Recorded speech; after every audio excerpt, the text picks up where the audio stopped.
Alright, you have got to see this video of Jim Acosta, of all people, on CNN, of all places, destroying Andrew Yang and exposing him as the grifter that he is.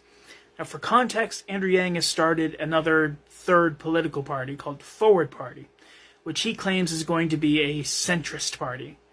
Because if there's one thing Americans really love, it's people who claim to be in the center, right? Everyone on the left, everyone on the right hates people who claim to be in the center.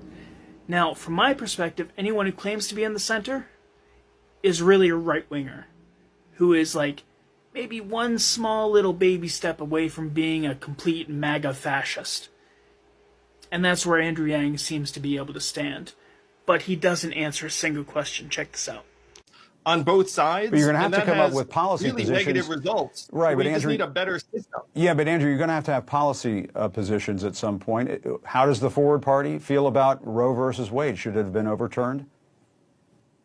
Well, I personally think that women's reproductive rights are fundamental human rights. But the Forward Party has not left or right, but forward stance on even the most divisive and contentious issues. Well, what does that mean? Don't you have to take a position on something?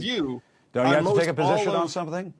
You can't just say, well, this is a hot button issue, so I'm not going to take a position on it. You know, if you want to run the country, you're going to have to make some hard decisions, Andrew. Again, the Forward Party is about that common sense consensus majority view, which is very clear on abortion. It's clear. What about guns? What about assault weapons? On climate change. It's actually clear on just about every issue under the sun. Should 18-year-olds be able to buy AR-15s? Because of the nature of our system. Should 18-year-olds be able to buy AR-15s? Again, the common sense consensus majority is that there should be some rules around background checks and access to firearms. But we're not getting any of these things, Jim, because the two-party system does not need to deliver. But it doesn't sound like you're taking any hard positions. It sounds like you're trade power. It sounds like you're sort of a fill-in-the-blank party. You know, if somebody wants a party with no clear policy positions, you're it. But unfortunately, in the real world, you have to take a position on something.